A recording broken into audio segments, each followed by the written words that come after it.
Hello everyone, जय श्री श्याम। सभी को स्वागत है आप सभी का RS एकेडमी यूट्यूब चैनल पर। आज हम अपनी यूनिट 6 करेंगे। जो ये सीरीज है हमारी, ये स्पेशली DSSB एग्ज़ाम के लिए चलाई गई है और हम NIOS की बुक है उसका ब्लॉग 506 कर रहे हैं। आज हमारी यूनिट कौन सी है? 6 यूनिट है भाई, ठीक है। कल वाली वीडियो में हमने सेल्फ और सेल्फ कॉन्सेप्ट के बारे में जानना था। आज हम सृजनात्मकता क्रिएटिविटी के बारे में पढ़ेंगे। पहले तो हम NIOS की जो ऑफिशियल बुक है ना, उससे ये जो चैप्टर है हमारा क्रिएटिविटी, ये कंप्लीट करेंगे। और उसके बाद जो हमारी प्रतीक शिवालिक सर की बुक है, उससे इसका फास्ट रिवीजन करेंगे। पता क्या है, प्रतीक शिवालिक सर की जो बुक है उसके अंदर 4 पेज के अंदर ये जो क्रिएटिविटी चैप्टर है वो कंप्लीट कर दिया है, ठीक है। उसमें है ना की पॉइंट दिए हैं, बस हमें क्या दिए हैं, ओनली की पॉइंट दिए हैं। लेकिन ये जो चैप्टर है वो बहुत ज़्यादा इंपॉर्टेंट है। हर बार इससे क्वेश्चन बना है, हर शिफ्ट के अंदर 2019 में भी और 2022 में भी इससे 1-2 क्वेश्चन बनते हैं। तो की पॉइंट करने से काम नहीं चलेगा, उन पॉइंट का डिटेल डिस्कशन हम इस वीडियो के अंदर करेंगे भी, ठीक है, ताकि जो हमें लंबे समय तक याद रहे। तो लेट वी स्टार्ट, देखते हैं। इसमें प्रस्तावना के अंदर बताया गया है कि जो इससे पहले हमने स्वयं चैप्टर पढ़ा था, जो क्रिएटिविटी है वो स्वयं का ही एक भाग है। क्या है? जो सृजनात्मकता है वो स्वयं का ही एक भाग है। अब देखो, किसी समाज का विकास उसके लोगों की सृजनात्मकता पर निर्भर करता है। अधिकतर आविष्कार व अन्वेषण खोज लोगों की सृजनात्मकता के कारण ही उत्पन्न होती है। एक समाज द्वारा उसके बच्चों के सृजनात्मक विकास के लिए दी गई सुविधाएं उस समाज के इतिहास लोकाचार पर निर्भर करती हैं। मतलब बात यह है कि अगर जिस समाज के लोग ज़्यादा सृजनात्मक होंगे तो मतलब वो समाज या वो देश ज़्यादा क्या होगा, विकसित होगा। बच्चों की सृजनात्मकता के अनुसार ही समाज का क्या होगा, अच्छे से विकास होगा। जैसे वैज्ञानिक, कवि, अन्य लोगों की सृजनात्मकता सब अच्छी तरह से जानी जाती हैं। आप सृजनात्मकता के बारे में, सृजनात्मकता को बढ़ाने के मतलब इस सृजनात्मकता क्या है, इसको कैसे बढ़ा सकते हैं और कैसे सृजनात्मकता की प्रक्रिया होती है, ये सब चीज़ें हम इस लेक्चर के अंदर देखेंगे। अब देखो, सृजनात्मकता की संकल्पना और प्रकृति। आपने बच्चों को ज्ञान वस्तु या शब्दों के स्थान पर मज़ेदार शब्द, मतलब नॉर्मल शब्द के स्थान पर हमने कई बार बच्चों को मज़ेदार शब्द या अजीब संरचनाओं या असामान्य विचारों का प्रयोग करते हुए देखा होगा। याद करें कि एक बच्चे को पोटैटो और टोमेटो क्या संयुक्त शब्द पोमेटो का प्रयोग करना है, इस पर गौर करें। मतलब बात क्या है कि है ना, आजकल के बच्चे टोमेटो और पोटैटो दोनों शब्द अलग अलग बोलने की बजाय क्या बोलते हैं, पोमेटो बोलते हैं। अब ये एक रोचक सी कहानी है भाई, मुझे तो बहुत अच्छी लगी, लेकिन इससे हमें सृजनात्मकता के बारे में सीखने को मिलेगा कि दक्षिण भारत का एक नाटककार जब छोटा था तो उसने एक कुत्ते को उल्टा पकड़ लिया। इमेजिन करो अपने दिमाग में कि एक कुत्ते को उल्टा पकड़ लिया और अपने पिता को कहा कि इसके आगे सिर झुकाओ। तब उसके पिता उससे नाराज हो गए और बच्चे से पूछा कि ऐसा क्यों कर रहे हो। तो उसने कहा कि कल आपने कहा था कि कुत्ते को उल्टा करे तो भगवान बन जाता है। मतलब कैसे, कुत्ते को उल्टा करने पर भगवान कैसे बनेगा? एक बार तो ये लाइन समझ में नहीं आएगी, लेकिन उस बच्चे ने कैसे बोला कि DOG क्या बन गया, डॉग बन गया, और उसको उल्टा लिखेंगे तो क्या बन गया, गॉड बन गया भाई। तो ठीक है, ऐसी ऐसी मतलब क्रिएटिविटी छोटे बच्चों के दिमाग में होती है जो कभी हम उसका अंदाजा भी नहीं लगा सकते। तो इसीलिए क्या, फिर उसके पिता को इस बात पर क्या आई, बहुत हंसी आई। इस प्रकार के सृजनात्मक बच्चे अधिक चौकस, संयमी, मजा पसंद करने वाले और हास्यप्रद बातें करने से नहीं कतराते हैं।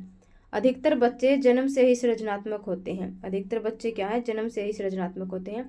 परंतु बड़े होते होते, यहाँ से इंपॉर्टेंट है भाई, यहाँ से ध्यान देना, क्वेश्चन बना है यहाँ से PYQ कि बड़े होते होते बच्चे अपनी सृजनात्मकता खोने लगते हैं। डेविस के अनुसार 5 वर्ष की उम्र तक 90% बच्चे उच्च सृजनात्मक होते हैं, लेकिन 25 वर्ष की उम्र के लोग केवल 2% सृजनात्मक हो जाते हैं।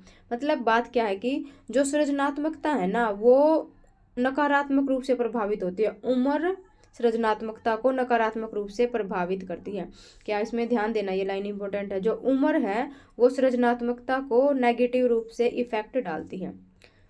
एक वयस्क जिसने बचपन में शरारतें और का मजा लिया है, जो जुबानी में मज़ेदार शब्दों का प्रयोग करता है और किशोर बच्चों से अच्छे व्यवहार की अपेक्षा करता है, क्योंकि जब विचारों का आनंद लेने की बजाय, मतलब इसके अंदर क्या बोला है कि जो हमारी एज होती है बाल्यावस्था किशोर अवस्था, उस एज के अंदर बहुत ज़्यादा क्रिएटिविटी होती है। ठीक है, तो उस एज के अंदर सृजनात्मक लोग अपने बराबर वाले लोगों से कुछ अलग करना, नवाचार करने की क्षमता रखते हैं, और ये नई प्रतिक्रियाएं, नई आवाज़, नए संबंध स्थापित करने की क्षमता होती है।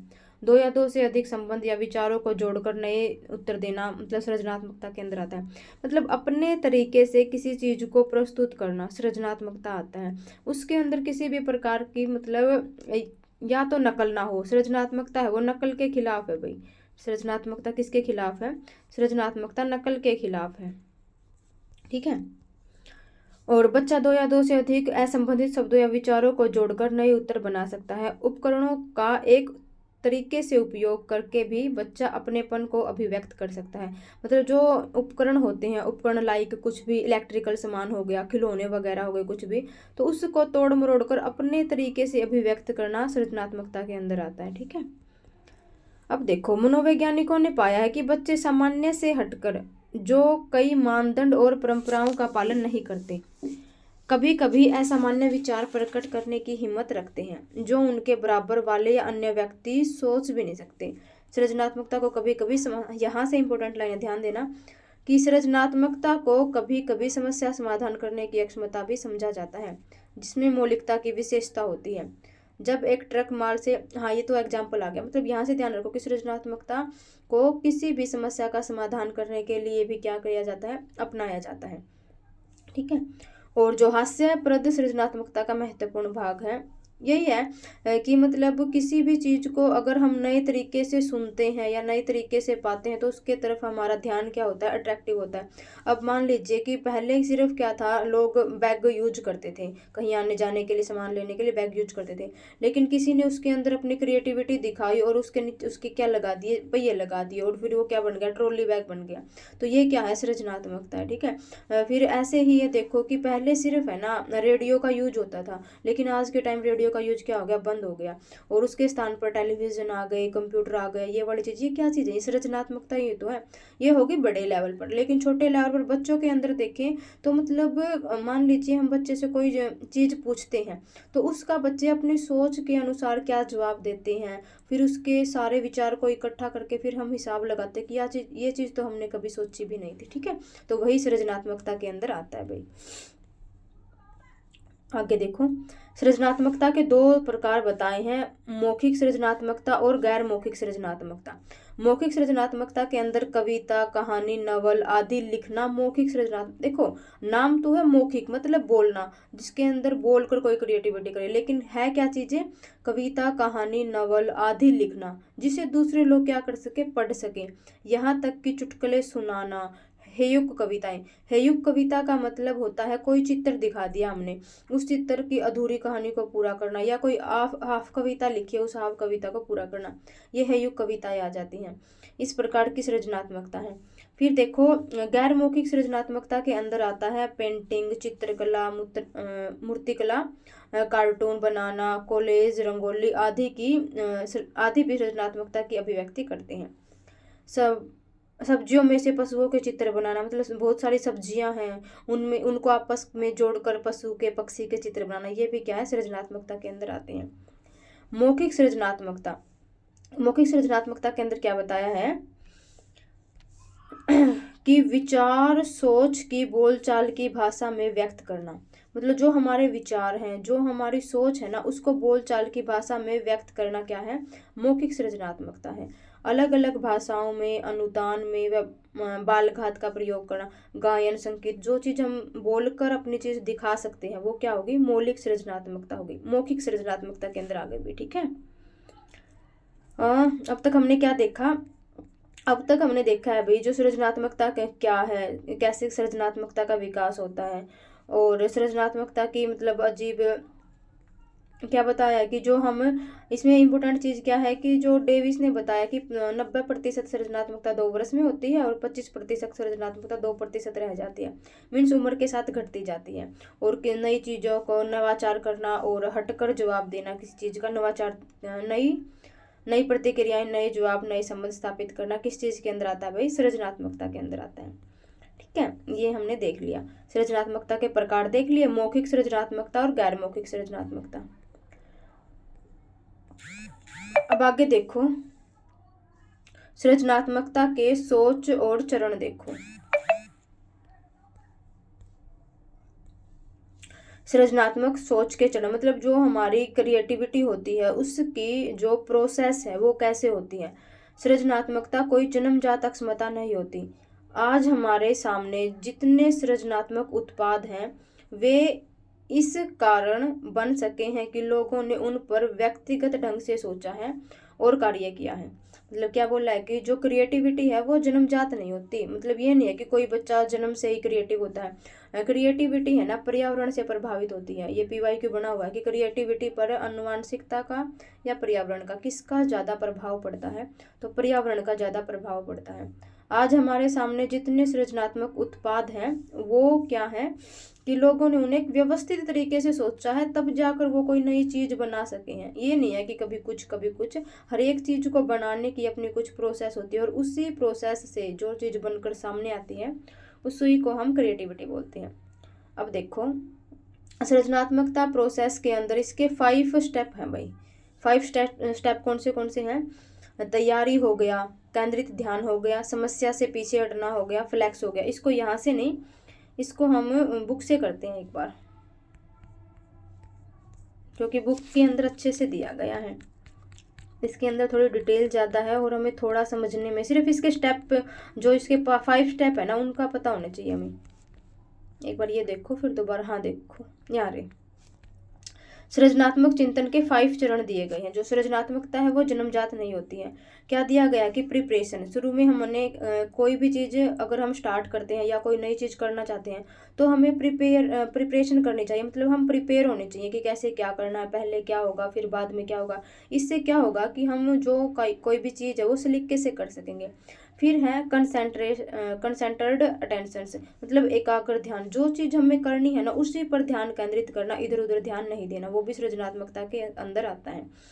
आगे देखो, समस्या से निकलना मतलब इंक्यूबेशन, समस्या से निकलना। जैसे हमने शुरू में प्रिपरेशन कर ली और फिर क्या कर लिया, हमने उस पर ध्यान केंद्रित कर लिया। फिर ध्यान केंद्रित करने से हमें उसकी समस्याओं के बारे में तो पता लगेगा, फिर उन समस्याओं का पता लगाकर फिर इंक्यूबेशन करना मतलब समस्या से निकलना। और फिर जो समस्या आ गई, मान के चलो कुछ समस्या का तो हमने समाधान ढूंढ लिया लेकिन कुछ का नहीं ढूंढा, फिर कुछ समय के लिए हम उसको बंद कर देते हैं उस समस्या को, मतलब उस काम को करना।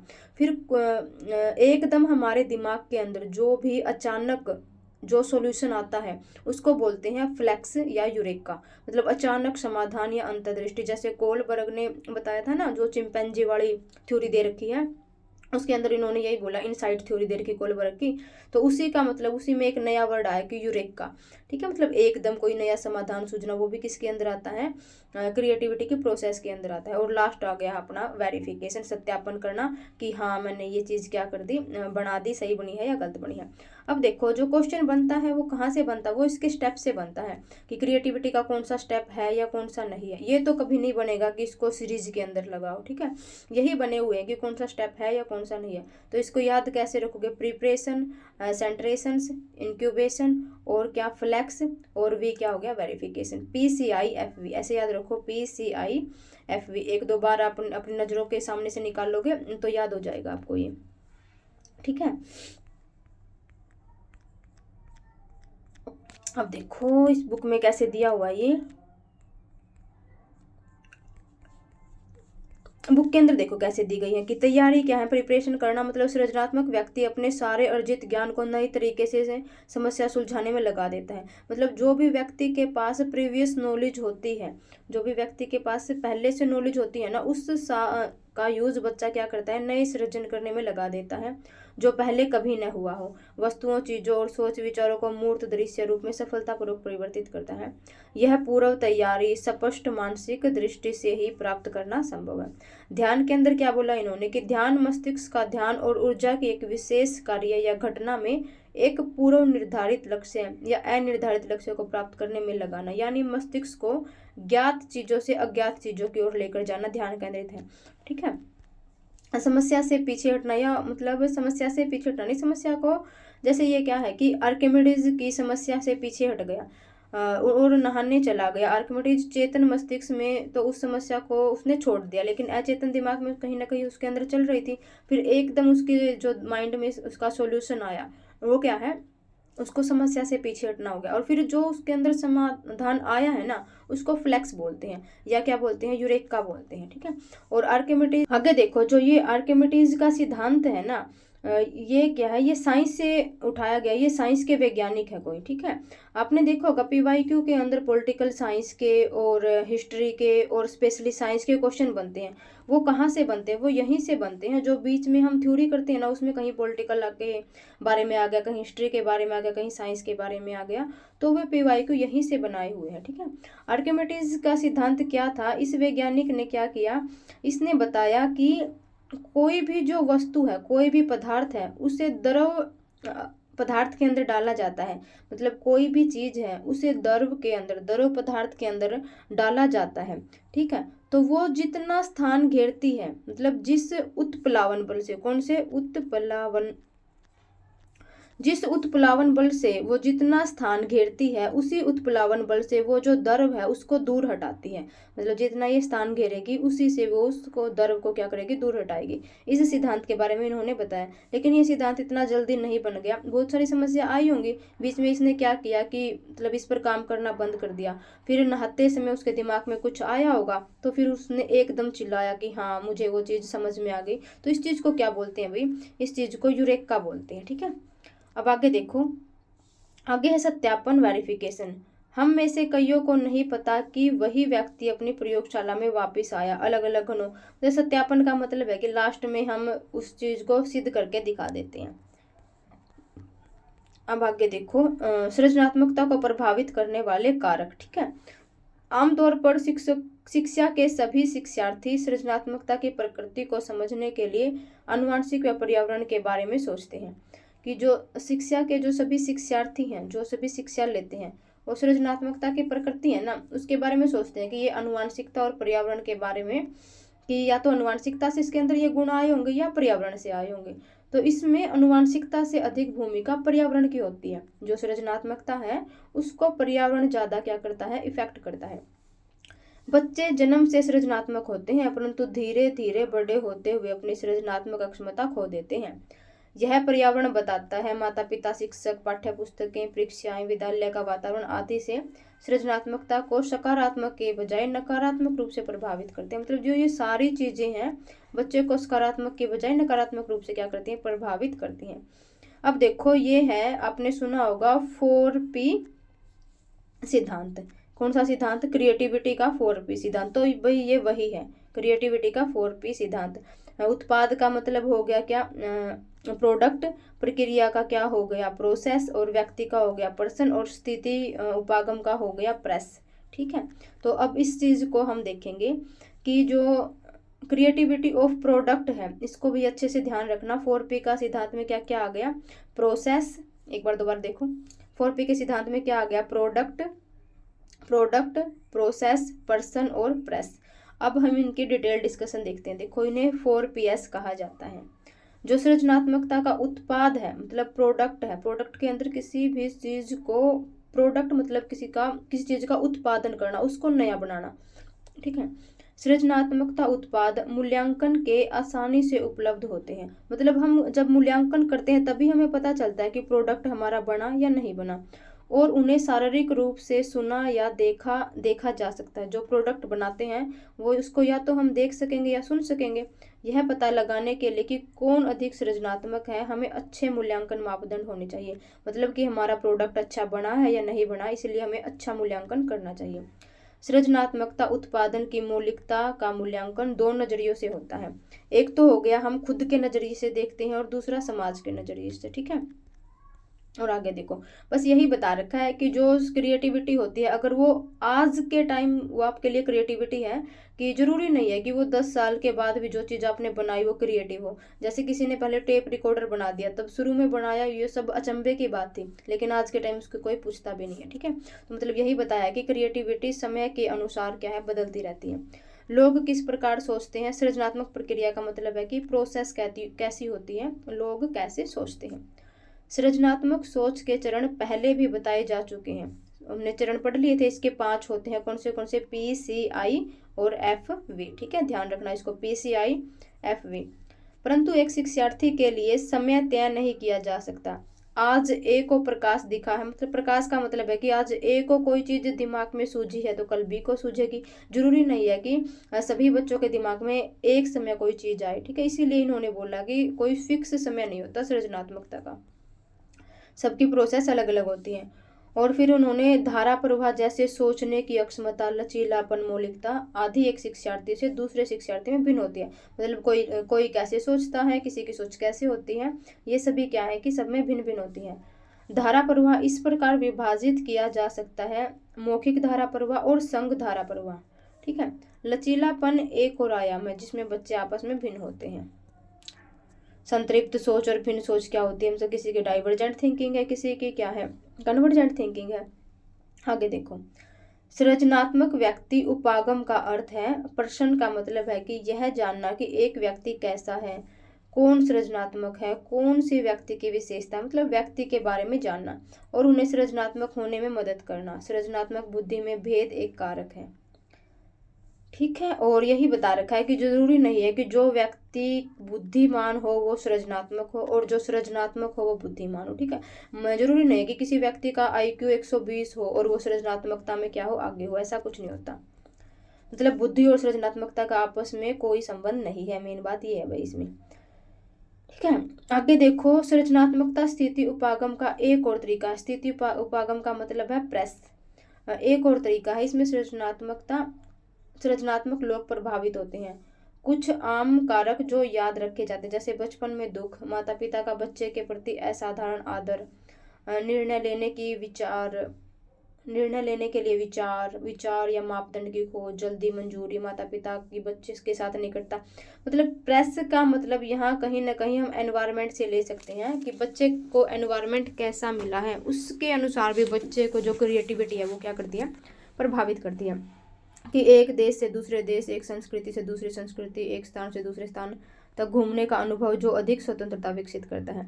मतलब अगर बचपन में बच्चा कहीं दूसरे देशों में घूमा है तो वो अलग क्रिएटिविटी सोचेगा, और जो कुछ शर्मिले होते हैं, अकेलेपन बचपन में महसूस करते हैं तो वो अलग थोड़े से दबाव महसूस करते हैं, वो क्रिएटिविटी अपनी नहीं दिखा पाते।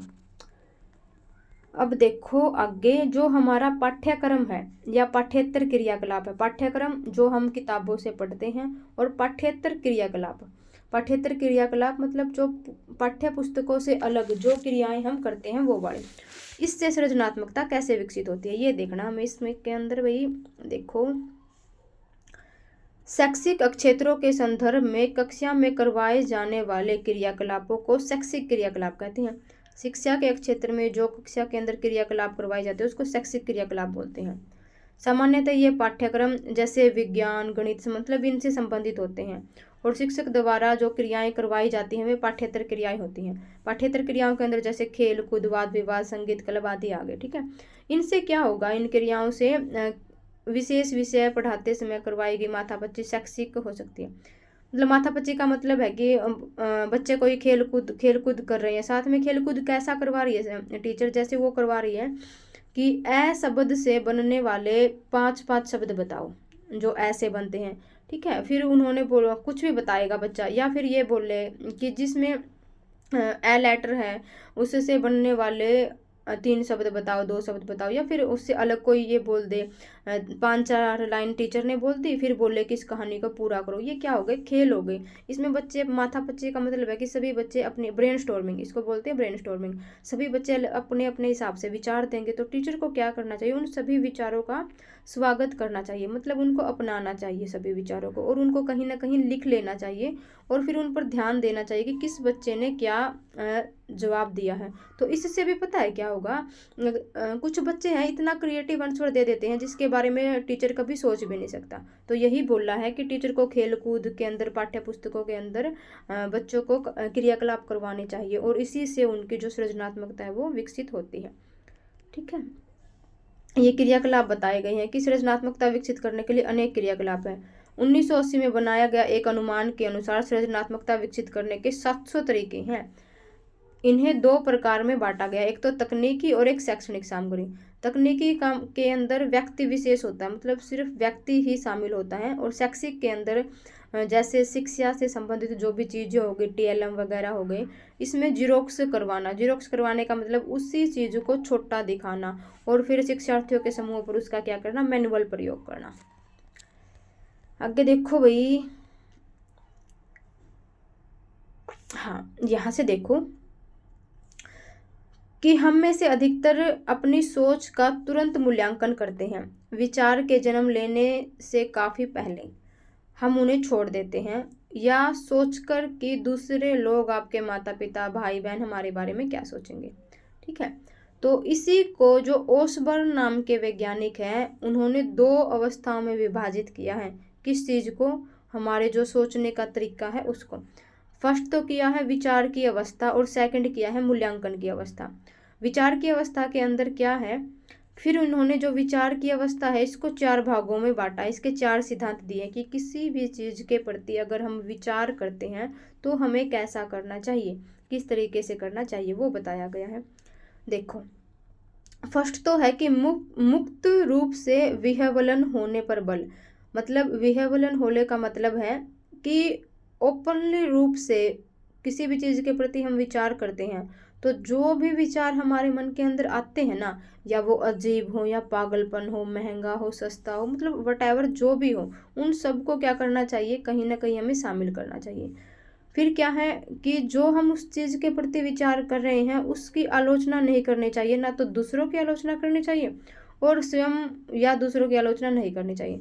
सेकंड है भी उसकी गुणवत्ता को जन्म देती है। क्या चीज़, सृजनात्मकता, विचार की अवस्था। विचारों की संख्या अधिक होने से अच्छे विचारों की संभावना बढ़ जाती है। मतलब एक वस्तु के प्रति या एक चीज़ के प्रति या एक व्यक्ति के प्रति अगर हम 15 लोगों से विचार लेंगे ना, तो 15 में से हर एक व्यक्ति अगर एक एक उसका गुण बताएगा तो हमें उस वस्तु के 15 गुणों के बारे में पता चल गया। तो यही बोला है कि विचारों की संख्या अधिक होने से अच्छे विचारों की संभावना बढ़ जाती है, इसीलिए अधिक संख्या में विचारों का स्वागत करना चाहिए। लिफ्ट लेने की अनुमति। लिफ्ट लेने की अनुमति का मतलब है आप अपने विचारों को दूसरों के विचारों में जोड़ सकते हैं। ठीक है, अमेरिकी वैज्ञानिक थे जिन्होंने विचार की अवस्था के लिए तो हरी बत्ती का प्रयोग किया है और मूल्यांकन के लिए इन्होंने लाल बत्ती का प्रयोग किया, क्योंकि हरी बत्ती क्या है, चलने को दर्शाती है और लाल बत्ती क्या है, रुकने को दर्शाती है। कि मूल्यांकन पर हम रुक जाते हैं, मतलब थोड़ा सा ठहराव आ जाता है, फिर उसके अंदर हम निदानात्मक या उपचारात्मक, वो आगे की चीज़ प्रोसेस स्टार्ट हो जाती है। विभिन्न पृष्ठभूमि के 6 से 8 लोगों को एक गोले में बिठाकर स्वतंत्र रूप से मुक्त होकर बिना किसी डर के विचार को व्यक्त करने के लिए कहा जाता है, और फिर उनको बिना बताए उनके जो विचार हैं वो रिकॉर्ड कर लिए जाते हैं। और फिर मूल्यांकन की अवस्था के दौरान कई अधिकारी, कुछ प्रतिभागी जो उन्होंने विचार रिकॉर्ड किए थे ना, उनको सुनते हैं और फिर उन्होंने पाया कि बहुत सारे विचार हैं जो उनके नए थे, जो उनके बारे में उन्होंने कभी सोचा भी नहीं था। ठीक है, ये हो गई भी हमारी किस चीज़ की प्रक्रिया, माथापच्ची की प्रक्रिया, मतलब ब्रेन स्टॉर्मिंग की प्रक्रिया हो गई हमारी ये। ठीक है, एक मिनट आगे देखो। सृजनात्मकता को बढ़ावा देने के लिए जो शिक्षण सामग्री है वो कैसी होनी चाहिए। तो सृजनात्मकता को बढ़ावा देने के लिए जो शिक्षण सामग्री है वो कैसी कैसी होनी चाहिए। पहेली सुलझाना, मतलब किसी भी बच्चे को, इसमें कहानी दी हुई है भी, कहानी के हिसाब से बताया गया, ये कहानी हमें कहीं काम नहीं आएंगी, लेकिन हमें सिर्फ काम आएगा कि पहेली सुलझाना सृजनात्मकता की शिक्षण सामग्री के अंदर आता है। ठीक है, यहाँ से देखो, पहेली सुलझाने के अंदर क्या है कि मतलब कोई पहेली होगी, अगर हम उसको सोल्व करते हैं तो उस पहेली को अगर हम पहले वाले तरीके से सोल्व करते हैं तो हमें समय ज़्यादा लगेगा और हो सकेगा कि हम उसको सोल्व भी ना कर सकें। तो इसीलिए उस पहेली को नए नए तरीके से सोल्व करना चाहिए। ठीक है, जिससे हमारा माइंड क्या हो, क्रिएटिव हो। ऐसे ही 2 कहानियाँ बताई गई हैं पहेली सुलझाने में, अमेरिका वैज्ञानिक की बताई गई हैं। भिन्न सोच के प्रश्न देने चाहिए, जिससे मतलब एक प्रश्न के एक से अधिक उत्तर मांगते हैं, बच्चे ढेर सारे उत्तर देंगे, मतलब ऐसा क्वेश्चन पूछना चाहिए जिससे बच्चे अपने विचार, अपने थॉट के हिसाब से उसका उत्तर दे सके। आज की परीक्षा व्यवस्था में हम एक ही उत्तर की अपेक्षा करते हैं, और वह भी शिक्षक द्वारा लिखवाया हुआ हो। हाँ भी ये बात है कि आज के समय में बच्चे सिर्फ वही उत्तर लिखना पसंद करते हैं, बिल्कुल लाइन टू लाइन, जो शिक्षक बोर्ड पर लिखवा देता है या फिर कोई गाइड वगैरह में लिखा मिलता है। ठीक है, बच्चे क्रिएटिव रूप से अपने उसका उत्तर नहीं देना चाहते। अगर कोई दे भी देता है तो टीचर उसको करने नहीं देता। ये आज के समय की सच्चाई है। आगे देखो, रहस्य योजनाएं। ये परिस्थितियां हैं जहां बच्चे को चोरी या खून से संबंधित समस्याओं को हल करने के लिए जासूसी की तरह काम करने को कहा जाता है। ठीक है, इससे क्रिएटिविटी होगी, बच्चे क्रिएटिव बनेगा बच्चा। परिणाम स्थितियां। परिणाम स्थितियों के अंदर क्या है कि बच्चे को असंभव परिस्थितियां दी जाती हैं और फिर उनके बारे में क्या परिणाम निकलेगा उनको सोचने के लिए बोला जाता है। कहानी लिखने से भी सृजनात्मकता की क्या होगी, यह सृजनात्मक अभिव्यक्ति के प्रकार हैं जहाँ बच्चे दी गई कहानी या नॉवल का शीर्षक बताते हैं, कहानी का अंत बताते हैं। कहानी लिखना भी क्रिएटिविटी के अंदर आ गया और पहेली निर्माण भी क्या हो गया, क्रिएटिविटी के अंदर आ गया। ये रहने देना। प्रश्न पूछना। अब यहाँ से देखो, शिक्षकों और शोधकर्ताओं ने कई प्रश्न विकसित किए हैं, शिक्षकों ने भी और शोधकर्ताओं ने भी। इन प्रश्नों को पूछने से सृजनात्मकता क्या होती है, विकसित होती है। जैसे पुनः परिभाषित करने वाले प्रश्न। पुनः परिभाषित करने वाले प्रश्न क्या हो गए, इसमें किसी भी एक वस्तु, जंतु, जानवर को पुनः परिभाषित करने के लिए कहा जाता है। मतलब बात क्या है कि इसके अंदर है ना, जो भी परिभाषा दी हुई है उसको अलग से खुद के अर्थ में बताना क्या होती है, उसको हम क्रिएटिविटी बोलते हैं। अब मान के चलो कि आपने किसी बच्चे से पूछा कि खेल क्या है, आपने किसी बच्चे से पूछा कि खेल क्या है, किताब में इसकी एक डेफिनेशन लिखी मिलेगी लेकिन अलग से बताया कि अपने अकॉर्डिंग बताओ खेल क्या है।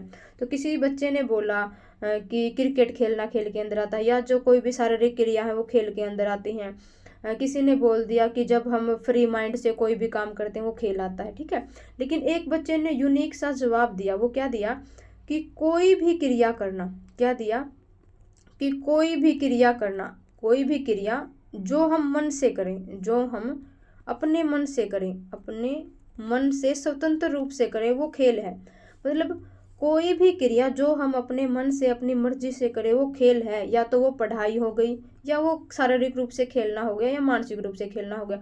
आपने देखा होगा मानसिक रूप से खेलना कैसे हो गया, जैसे पबजी हो गया, ये मानसिक रूप से ही खेलना हो गया। गेम वगैरह हो गए, लूडो हो गए। ठीक है, आजकल यही ज़्यादा खेलते हैं, इनका तो मतलब कम होते जा रहे हैं।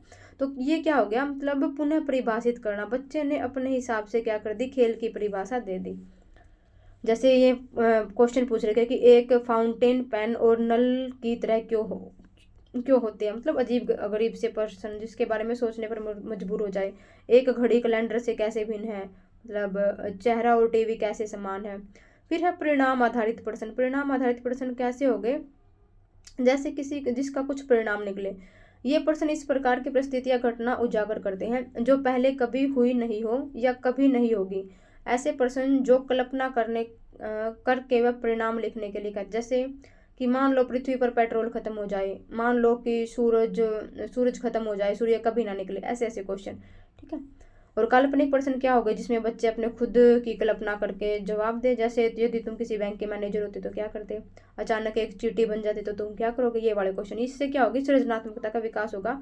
हमें बस इतना ध्यान रखना है, हमारे एग्जाम के अंदर पता क्या आएंगे कि सृजनात्मकता के कौन सा एग्जाम्पल नहीं हो सकता, पुनः परिभाषित करना। ये तो कहीं ना कहीं हम पता क्या है, इनके तो हम निकाल देंगे कि काल्पनिक प्रश्न हो गए, उत्तेजक प्रश्न हो गए, लेकिन ये निकाल लेंगे तब देखो अगर हमने पढ़े हैं तो हम इनका आंसर दे पाएंगे, वरना नहीं। जैसे वरना तो भाई सोच भी नहीं सकते कि पुनः परिभाषित करने वाले प्रश्न सृजनात्मकता के अंदर आते हैं।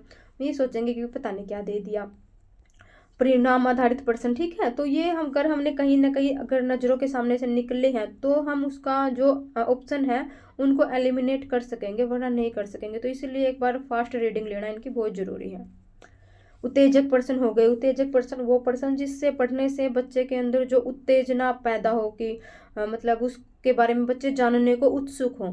जैसे गांधी जी अगर जीवित होते तो क्या करते हैं, क्या आप समझते हैं कि आजकल के ज़माने में भगवान श्री कृष्ण सही प्रकार के नेता होते, मतलब ऐसी चीज़ें। नए संबंधों की मांग करने वाले प्रश्न, भिन्न प्रश्न हो गए। ठीक है, ये वाले चुनौती मान्यताओं वाले प्रश्न, क्यों वाले प्रश्न, क्या कब कौन वाले, ये प्रश्न चुनौती वाले हो गए। भविष्य की समस्या सुलझाने वाले प्रश्न हो गए भी, अगर ऐसा होता तो तुम कैसे करोगे। इन प्रश्नों में बच्चे डिजाइन और पुनः डिजाइन करते हैं जिनमें काफ़ी नवाचार का उपयोग होता है। वे बच्चों को वस्तुओं और अलग ढंग से, अलग तरीके से सोचने में क्या करते हैं, मौका देते हैं। ये कुछ क्रियाकलाप दे रखे हैं, ये रहने देना, बस इनके जो की पॉइंट है वो देख लो कि कुछ क्रियाकलाप दे रखे हैं, जैसे संवेदनशील प्रशिक्षण, आप बादलों में क्या रूप देख सकते हो, आप बिल्डिंग में कौन सी ध्वनि सुन रहे हो, ये वाली चीज़ें। अवलोकन करना किसी चीज़ का, कि बच्चे को एक पेन या रुमाल देकर अवलोकन की सूचना बताओ। वर्गीकरण करना, अलग अलग भागों में बांटना। अनुप्रास का मतलब है कि बच्चे को एक वर्ण से शुरू होने वाले शब्दों को छांटकर फिर उनसे नए वाक्य बनाने के लिए कहना। बहुप्रश्न, जैसे अखबार, खाली रिफिल आदि के सामान्य या असामान्य प्रयोग की सूची बनाने के लिए कहना। ये वाले क्या चीज़, इनसे मतलब हमारी क्रिएटिविटी का क्या होगा, विकास होगा। ठीक है। अधिगम सामग्री कैसी होनी चाहिए, जिससे बच्चे जब शिक्षक सृजनात्मकता को बढ़ावा देने में रुचि लेते हैं तो उसे बहुत धैर्य, खुला मस्तिष्क रहना चाहिए। उसे मतलब अगर टीचर है ना क्लास के अंदर सृजनात्मकता को बढ़ावा देते हैं तो टीचर का बिहेवियर कैसा होना चाहिए, मतलब टीचर को क्या बिल्कुल धैर्य रखना चाहिए, कभी गुस्सा नहीं करना चाहिए और हताश नहीं होना चाहिए। कई बार तो ऐसी कंडीशन आती है कि टीचर को खुद वो क्रिएटिविटी कुछ करवा रहे हैं तो खुद टीचर को कुछ करके दिखाना पड़ जाता है। बच्चों के साथ स्वतंत्र रूप से मतलब बिल्कुल फ्रेंडली रहना चाहिए बच्चों के साथ में। ठीक है। अब यहाँ से देखो यह क्या कि जो टोरेंस, यहाँ PYQ बना हुआ भाई, यहाँ से ध्यान देना। जो टोरेंस व मेयर्स ने बच्चों में सृजनात्मकता बढ़ाने हेतु शिक्षक के लिए कुछ सिद्धांत दिए हुए हैं। क्या सिद्धांत दिए हैं कि बच्चे के विचार का सम्मान करना चाहिए, बच्चों ने जो विचार दिए हैं उनका सम्मान करना चाहिए। कल्पनाशील व असामान्य विचारों का सम्मान करना चाहिए, मतलब जो कल्पनाशील विचार है या असामान्य विचार है जिनका कोई औचित्य नहीं है या जिनका कोई मतलब जो यूजफुल भी नहीं है ना, उन विचारों का भी टीचर को क्या करना चाहिए, सम्मान करना चाहिए। शिक्षार्थियों को दर्शाएं कि उनके विचारों का मूल्य है, उनको बताएं कि हाँ सही बोला आपने। स्वयं शुरू किए गए अधिगम को प्रोत्साहित करें एवं उसका मूल्यांकन करें। कारणों और परिणामों के साथ मूल्यांकन को जोड़ें। ठीक है। ये क्या हो गए, शिक्षक को जब क्रिएटिविटी करवाते हैं तो शिक्षक को ध्यान रखने के सिद्धांत हो गए। 5 सिद्धांत हैं। ध्यान रखना कि बच्चे के विचार का सम्मान करना, कल्पनाशील व असामान्य विचारों का सम्मान करना, शिक्षार्थियों को दर्शाएं कि उनके विचारों का मूल्य है, स्वयं शुरू किए गए अधिगम को प्रोत्साहित करें, कारण और परिणामों के साथ मूल्यांकन को जोड़ें। ठीक है। अब 2-3 सिद्धांत और थे, एक मिनट देखो। ये है सृजनात्मकता को बढ़ावा देने में जो ICT है, ICT का मतलब क्या हो गया, ICT कम्युनिकेशंस टेक्नोलॉजी। इसके अंदर क्या है कि सृजनात्मकता विकास के लिए कई ICT उपकरण हैं जिसका उपयोग शिक्षक कर सकता है और जो सृजनात्मकता उसका बढ़ावा होता है। इसका उपयोग कैसे करेंगे, इसके अंदर क्या बताया कि टीचर ने कोई वो दे दिया, चार्ट दे दिए, ब्लैक बोर्ड पर कुछ दे दिया, audio cassette player, overhead projector, कभी कभी कंप्यूटर, इनके माध्यम से उन्होंने कुछ हाफ क्या दिखा दिए, हाफ चित्र दिखा दिए। फिर बोला कि आगे कहानी कैसे बनेगी, जंगल के बहुत सारे चित्र दिखा दिए, इन पे कोई कहानी बनाओ। ठीक है। ये वाली चीज़ें आ गई जिससे बच्चे का जो अमूर्त विकास है वो भी क्या होगा, विकसित होगा। ठीक है। इसकी फास्ट रिवीजन आप कर लेना वीडियो को एक बार रोक कर।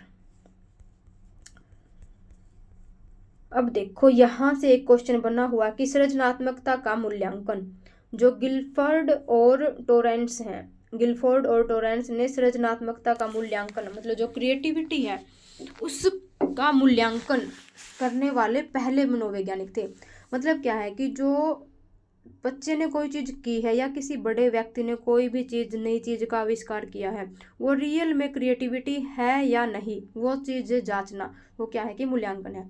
उसको कैसे जांचेंगे, फर्स्ट है प्रवाह मतलब फ्लुएंसी, एक बड़ी संख्या में प्रतिक्रियाओं को सोचने की एक क्षमता। प्रवाह का मतलब है कि फ्लुएंसी का, कि वो चीज़ जो उन्होंने बनाई है ना उस पर कितने भी लोग सोच ले, उसका जो परिणाम है वो सेम निकलना चाहिए। लचीलापन क्या है कि विभिन्न प्रकार की प्रतिक्रियाओं के बारे में सोचने की अक्षमता। लचीलापन ये है कि अगर कोई इसमें थोड़ा सा हेर फेर किया जाए तो भी वो क्या निकले, उसके अंदर क्रिएटिविटी दिखाई दे। मौलिक हो मतलब उसके अंदर किसी दूसरे की चीज़ का चुरा कर प्रयोग न किया गया हो। जिज्ञासा हो, कई प्रश्न पूछने की क्षमता। दृढ़ता हो मतलब समस्या सुलझाने का निरंतर प्रयास करते रहने की क्षमता, बेशक लंबा समय लग जाए। मतलब अगर कोई चीज़ हमें करनी है तो वो हमें दृढ़ता के साथ करनी चाहिए। ये नहीं है कि 5 दिन किया और फिर उस चीज़ को बंद कर दिया। विस्तार है कि उस चीज़ का, समस्या का विवरण करना चाहिए, मतलब डिटेल से उस चीज़ के बारे में पता करना चाहिए। तो सृजनात्मकता रियल में हुई है या नहीं, इसका मूल्यांकन करने में कौन से की पॉइंट है? प्रवाह हो गया, लचीलापन हो गया, मौलिकता हो गया, जिज्ञासा हो गया, दृढ़ता हो गया। ठीक है, अब इसी लेसन का 5 मिनट के अंदर फास्ट रिवीजन देखो आप। ये तो वही दे दिए, ये सारांश आ गया कि हमने इस चैप्टर के अंदर क्या क्या पढ़ा। अब देखो सृजनात्मकता, बच्चों में सृजनात्मकता का विकास। लोग सृजनात्मक ढंग से कैसे सोचते हैं, इसकी समझ को पाने के लिए सिमुलेशन का उपयोग किया जाता है। डेविस ने बताया था कि 5 वर्ष के बच्चे में 90% उच्च रचनात्मकता होती है और 25 साल में 2% होती है। मतलब उम्र के साथ सृजनात्मकता क्या है, नकारात्मक रूप से प्रभावित होती है।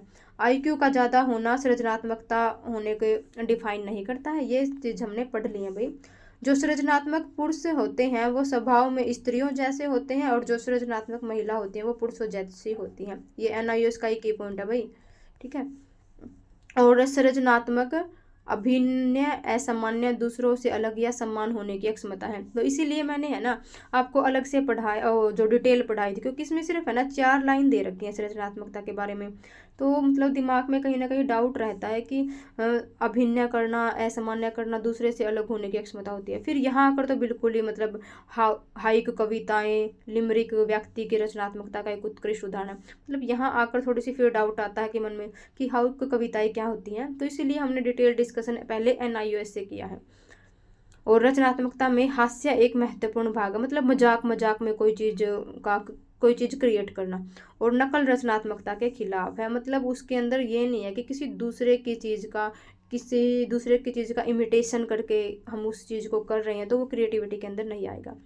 फिर हमने रचनात्मकता के प्रकार देखे, मौखिक रचनात्मकता और गैर मौखिक रचनात्मकता। फिर हमने उसकी प्रोसेस देखी थी, उसकी स्टेप देखे थे। इसके 4-5 स्टेप थे, कौन से? PCIFV, प्रिपरेशन, कंसेंट्रेशन, कंसेंटर्ड और इंक्यूबेशन। फिर क्या था? फ्लैक्स और वेरिफिकेशन। ठीक है, और फिर ये प्रसिद्ध वैज्ञानिक हैं जिनके बारे में इस कहानियों, मतलब जो एग्जाम्पल दे रखे हैं ना, वो इनके एग्जाम्पल दे रखे हैं। एक बार देख लेना, क्वेश्चन तो नहीं बनेगा इनसे, लेकिन पता होना चाहिए। जैसे आर्किमिडीज का यूरेका सिद्धांत, एडिस का स्कूल से प्रकाश। मतलब जो एडिसन नाम का व्यक्ति था ना, ये विज्ञान और गणित के अंदर बहुत कमज़ोर था, मतलब इसका बिल्कुल लेवल 0 था। इसे स्कूल से निकाल दिया गया, फिर उसने कोई अच्छा काम करके दिखाया। आइंस्टीन का हो गया, जेम्स। ये सिर्फ के अलग अलग क्या दे रखी है, वो दे रखी है, थोड़े से एग्जाम्पल दे रखे हैं इनके बारे में। ये देखो सृजनात्मकता को प्रभावित करने वाले कारक यहाँ से PYQ बने हुए भाई। 4P of creativity. फर्स्ट हो गया हमारा प्रोडक्ट, सेकंड हो गया प्रोसेस। इनके बारे में हमने पहले पढ़ लिया है। प्रोडक्ट 2 प्रकार के होते हैं, खुद की दृष्टि में और दूसरे की दृष्टि में। प्रोसेस हो गया, पर्सन्स हो गया कि, और फिर क्या हो गया? प्रेस, मतलब एनवायरनमेंट हो गया। ठीक है, सृजनात्मक स्थितिजन्य उपागम या प्रेस। बच्चों के लिए माता पिता द्वारा एक असाधारण सम्मान, विचारों का पता लगाना और निर्णय लेने के लिए ब्रह्मांड, माता पिता के बीच में निकटता की कमी। मतलब यही है कि जो हमारा एनवायरनमेंट है उसके साथ हमारा कैसी बॉन्डिंग है, वो चीज़ क्या होती है? वो प्रेस या एनवायरनमेंट आता है। अब ये पाठ्यचर्या के अंदर बता दिया था, हमने देख लिया था। और जो ये ब्रेन स्टॉर्मिंग है, इसके बारे में हमें बताया था कि एलेक्स ओसबोर्न है, इसने इसके बारे में बताया था। और 2 तरीके बताए थे। एक तो शुरू क्या था कि विचार करना, विचार के चरण, विचार व्यवस्था था उसमें, इसका नाम इसमें दे दिया विचार चरण, विचार व्यवस्था। और यहाँ दे दिया मूल्यांकन चरण। ठीक है, जो ये विचार व्यवस्था है ये तो हरित प्रकाश का चरण है, और ये मूल्यांकन है वो लाल प्रकाश का चरण है। मतलब जो ये हरित प्रकाश, मतलब लाल बत्ती किसका संकेत दिखाती है? चलने का, जिसे हमें आगे भी चलना है, बहुत सारी चीज़ों को देखना है। और मूल्यांकन क्या है? कि रुकने का दिखाती है। फिर इसके 4 सिद्धांत दिए थे कि जो विचार हैं वे मुक्त होने चाहिए, किसी की आलोचना नहीं करनी चाहिए, उनके गुणों के बारे में पता होना चाहिए। लिफ्ट देने का मतलब है कि दूसरे के विचारों को अपने विचारों के साथ जोड़ना। फिर रचनात्मकता को बढ़ावा देने के लिए ये वैज्ञानिक हैं, इन्होंने बताया था। ठीक है, पहेली सुलझाना और भिन्न सोच वाले पर्सन, रहस्य, भूखंड, परिणाम की स्थिति, कहानी। हाँ, इसीलिए देखो यहाँ भी इन्होंने सिर्फ की पॉइंट दे दिए, जिससे पढ़कर दिमाग में कहीं ना कहीं डाउट रहेगा। तो इसलिए हमने क्या है, पहले NIOS से करे थे। और माइकल फिल्मिथ के अनुसार हमारी विकसित दुनिया में सोचने की क्षमता किसी भी निश्चित कौशल और ज्ञान की तुलना में तेजी से अधिक वांछनीय होती है। अब देखो भाई, जो हमने ये पढ़े हैं ना, टोरेंस और मेयर्स के बच्चों में सृजनात्मकता बढ़ाने हेतु सिद्धांत, ये PYQ आया भाई, इससे PYQ क्वेश्चन बना हुआ, इसलिए ये अलग से लिख रखे हैं, ठीक है।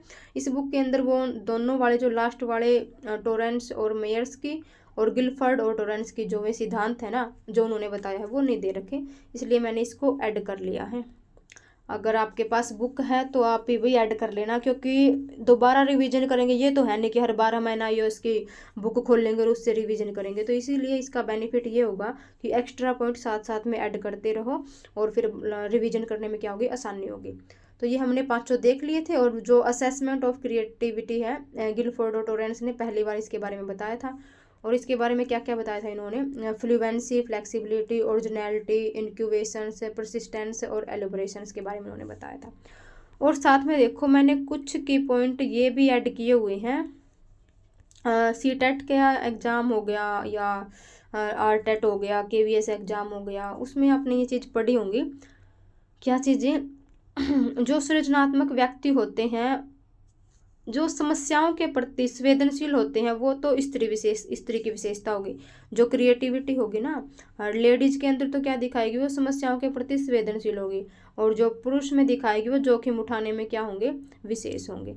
अब देखो जो परीक्षण है ना, सृजनात्मकता के परीक्षण 2 तरह के परीक्षण है, एक तो टोरेंस ने दिया था और एक गिलफोर्ड ने दिया था। ये है ना, ये इसके अंदर भी नहीं है भाई। टोरेंस ने दिया था टेस्ट ऑफ क्रिएटिव थिंकिंग, और जो गिलफोर्ड ने इसने दिया था स्ट्रक्चर्स ऑफ इनेट